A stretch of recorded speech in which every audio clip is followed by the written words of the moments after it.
Assalamualaikum warahmatullahi wabarakatuh. Ketemu lagi dengan saya Bunda Harlis. Kali ini melanjutkan video yang ketiga, yaitu menyusun modul pelatihan. Ini adalah judul unitnya dengan kode unit P.854900.012.01. Acuan SKKNI tetap sama, yaitu nomor 161 tahun 2015, kategori pendidikan golongan pokok jasa pendidikan bidang standarisasi, pelatihan, dan sertifikasi.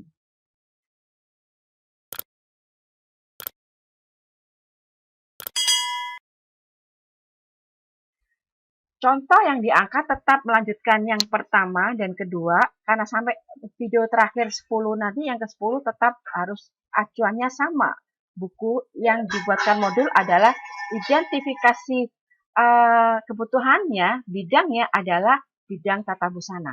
Untuk tata busana sendiri, ini mengacu pada SKKNI nomor 116, ini strip MEN, strip 3 Romawi garis miring 2007. Itu penetapan standar kompetensi kerja nasional Indonesia, sektor jasa kemasyarakatan dan perorangan, subsektor jasa lainnya, bidang merancang mode busana. Ini SKKNI untuk bahan untuk modul ya. Sedangkan tadi ada SKKNI untuk langkahnya bagaimana menyelesaikan tatap muka, skema tatap muka. Ya, ini untuk unit yang menyusun modulnya. Di sini terlihat bahwa SKKNI ini ada kompetensi umum dan kompetensi inti. Lalu ada kompetensi khusus yang kita ambil dalam bukunya Nurhalisa Fania Akbariani adalah kompetensi khusus, yaitu menjelaskan teknik dasar menjahit. Itu kode unitnya adalah JKP.MB03.003.01. Setelah melewati skema, ini skema pelatihan tatap muka, ada 6 materi, 6 unit yang ada di SKKNI. Ini nantinya akan terbagi dalam 10 video yang saat ini adalah unit yang ketiga ya, menyusun modul pelatihan. Ini contoh sertifikat ketika kita sudah melalui diklat atau pelatihan TOT sebelum menuju uji kompetensi, karena persyaratannya adalah harus memiliki sertifikat pelatihan. Selanjutnya, tadi terlewat adalah sertifikat BNSP ya. Sertifikat BNP nanti saya akan buka lagi contohnya. Itu berlambangkan Garuda, berlaku 3 tahun. Di halaman keduanya itu tersebut berapa unit kompetensi yang sudah dilalui dan sudah diuji dan dinyatakan kompeten. Oke, kita lihat bahwa mengapa sih pakai sertifikasi BNSP? Jawabannya adalah untuk meyakinkan industri atau klien bahwa saya kompeten di bidang trainer ya. Kalau bidang trainer secara global adalah trainer, metodologi, instruktur. Tapi kalau ini adalah bidang trainer tata busana, artinya harus memiliki sertifikasi BNSP untuk trainer dan untuk tata busananya sendiri ya.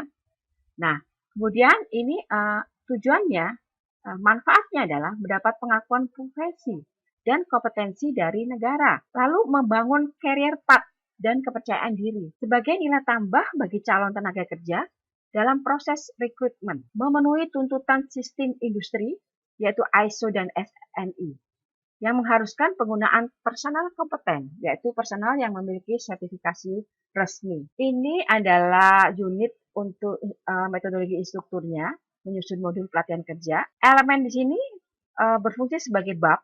Kalau ini ada 1, 2, 3, 4, 5, berarti ada 5 bab. Elemen kompetensi itu sama dengan tujuan. Hanya ketika kita bilang tujuan kompetensi, kita menambahkan 1. Mampu mengidentifikasi kebutuhan untuk penyusunan modul pelatihan kerja. Kedua, mampu merumuskan draft modul pelatihan kerja. Ketiga, mampu membahas draft modul pelatihan kerja. Lalu, mampu melakukan validasi draft modul pelatihan kerja. Dan terakhir adalah mampu menyelesaikan penyusunan modul pelatihan kerja. Secara rinci tidak saya jelaskan di sini karena kemarin sudah ada ya dalam webinar yang diprakasai oleh Gali Foundation. Ini sama persis, tapi saya harus langsung masuk ke lanjutan dari buku. Namun sebelumnya saya akan tunjukkan contoh dari sertifikat BNSP. Ini yang tempat tadi terlewat. Ini adalah sertifikat BNSP-nya ya. Halaman pertama, halaman keduanya seperti ini. Ini terlihat jelas bahwa ini sertifikat BNSP-nya Lambang Garuda. Ini ada nama tentu saja, ini ada nomor registrasinya PLK. Ini metodologi instruktur ya, berlakunya 3 tahun, betul. Ini di sini ada nama LSP, BNSP di sini atas nama BNSP ya, LSP yang menguji. Kemudian di halaman keduanya ada daftar uji kompetensi. Ini adalah unit di sini semua 6 unit yang tersebut yang telah dilatih dan telah diuji dan dinyatakan kompeten, jadi terbitlah sertifikat ini. Untuk diketahui bahwa kita sekarang masuk dalam unit ini, unit yang ketiga, dan unit ketiga ini nanti ada lampirannya 3. Jadi ada 4 video di sini. Jadi semua totalnya 10. Jadi masing-masing satu, tapi di 3-nya ini ada lampiran. Baik, langsung ke contoh saja. Langsung ke contoh, kita di sini kita lihat bahwa modul itu pertama kali kita temui adalah harus pakai logo.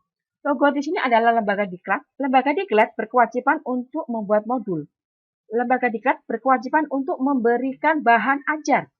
Karena kemarin ada yang protes, kenapa kok saya tidak diberi bahan ajar? Kenapa saya ini? Gitu. Itu adalah kewajiban lembaga diklat, jadi harus diminta. Ini modulnya pelatihan berbasis kompetensi. Ini tadi adalah kompetensi khusus ya, menjelaskan teknik dasar menjahit.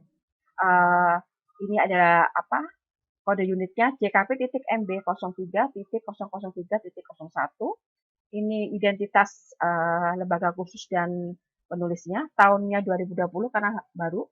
Ini kata pengantar. Kata pengantar yang ada sama aja, rubah judulnya saja. Kita samakan saja karena ini memang kita harus diformulasikan menjadi 3 buku nantinya ya. Buku informasi, buku kerja, dan buku penilaian. Ini baru pengantar buku modulnya ya. Baru pengantarnya. Di sini hanya kopas aja. Nah, kemudian daftar isi kopas saja. Hanya mengganti ini daftar ya, halamannya. Ini ada acuan standar kompetensi ini nanti kopas di SKKNI. Kemampuan yang harus dimiliki sebelumnya ini jika jenjang 2 ya. Terus silabusnya kita nanti buat silabus. Nah, lampirannya ini ya, buku informasi, buku kerja, buku penilaian. Jadi ini ada video 3A, nanti ini ada video 3B, buku informasi, 3C, buku kerja, dan 3D itu buku penilaian. Itu videonya ya. Nah, ini acuan standar kompetensi kerja dan silabus pelatihan. Ini acuannya ini tinggal kopas saja, tapi tinggal menambahkan nomornya. Ini sengaja saya buat di sini, dimasukkan SKKNI-nya karena bidang tata busana pun banyak, ada yang berbeda SKKNI-nya. Jadi ini saya ambil yang ini kode unitnya betul ya, menjelaskan teknik dasar. Ini semuanya kopas, kita tidak usah mikir karena kita acuannya, kita kerangkanya aja membuat seperti ini. Elemen kompetensi di sini adalah bab. Ini ada 2 bab berarti mengenal macam-macam teknik menjahit, dan bab kedua menjelaskan cara membuat macam-macam teknik menjahit. KUK atau kriteria unjuk kerja ini berlaku untuk subbab, artinya sebagai clue bagaimana mencari materi buku modul kita. Di sinilah clue-nya. Ya, ini clue-nya. Kalau kita ada misalnya macam-macam teknik menjahit dijelaskan dengan benar. Nah, seperti apa dijelaskan di sini, ada kajian pustakanya nanti di bawah situ. Ini untuk berkaitan dengan buku informasi. Kemudian kita ketahui bahwa ada batasan variabel di sini. Ini pun juga kita mengikuti SKKNI. Unit kompetensi ini berlaku untuk mengenal macam-macam teknik menjahit dan membuat teknik menjahit yang digunakan untuk menjelaskan teknik dasar menjahit ini ya. Teknik dasar menjahit, artinya ini level 1 ya.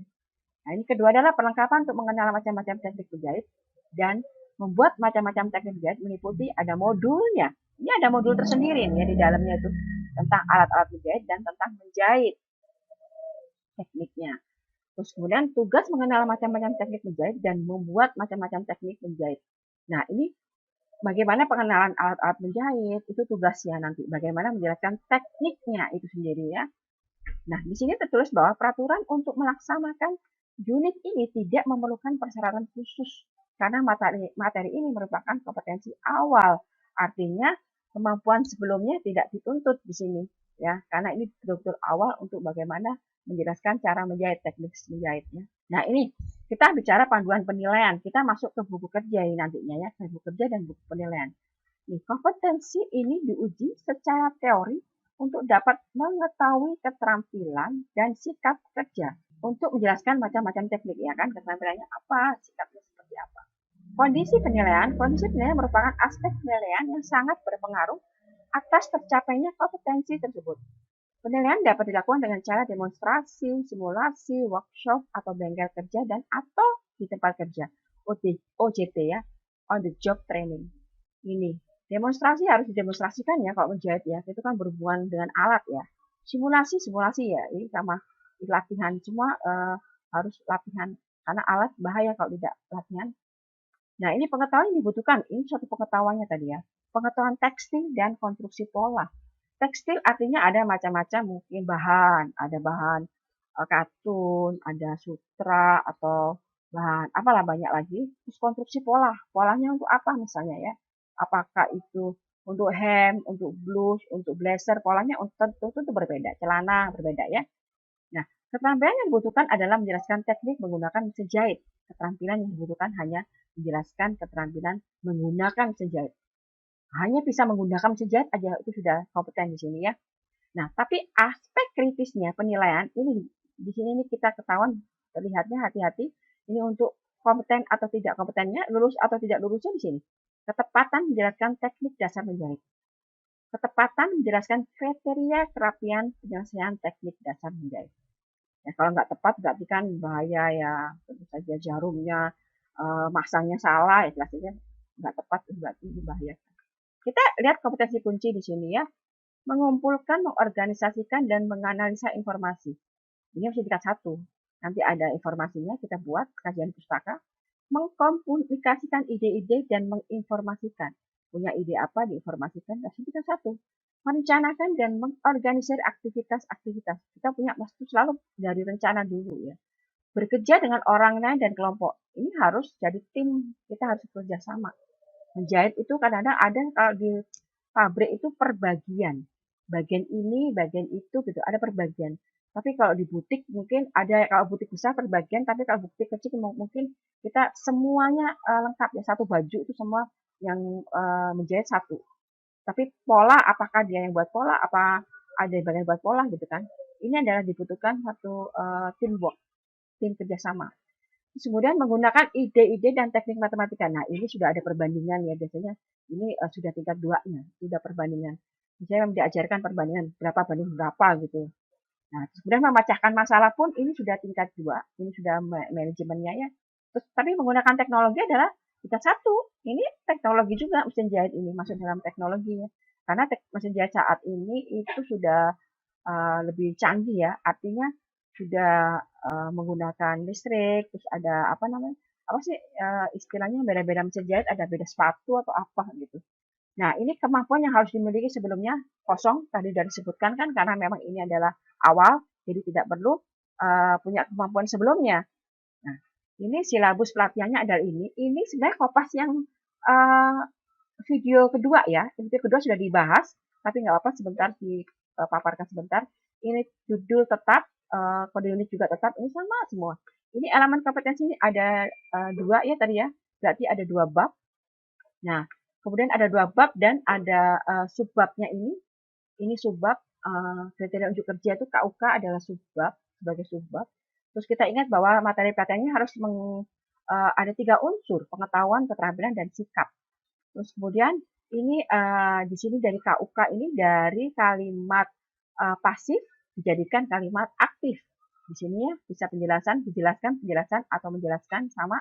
Nah, terus kemudian ingat bahwa di sini waktu pelatihan ini sesuai kondisi, sesuai logika saja. Kalau misalnya pengetahuan cukup setengah jam, keterampilan selebihnya lain apa namanya sambil jalan atau itu sesuai kebutuhan aja. Biasanya hari pertama kalau dibikin 2 hari, hari pertama banyak pengetahuannya, hari kedua banyak keterampilan, banyak praktek atau sambil jalan kadang-kadang kan begitu. Tergantung apa namanya penyelenggara. Nah ini disebutkan bahwa lampirannya adalah buku informasi, buku kerja dan buku penilaian. Ini nanti akan kita ketemu di buku informasi pada video yang ketiga B.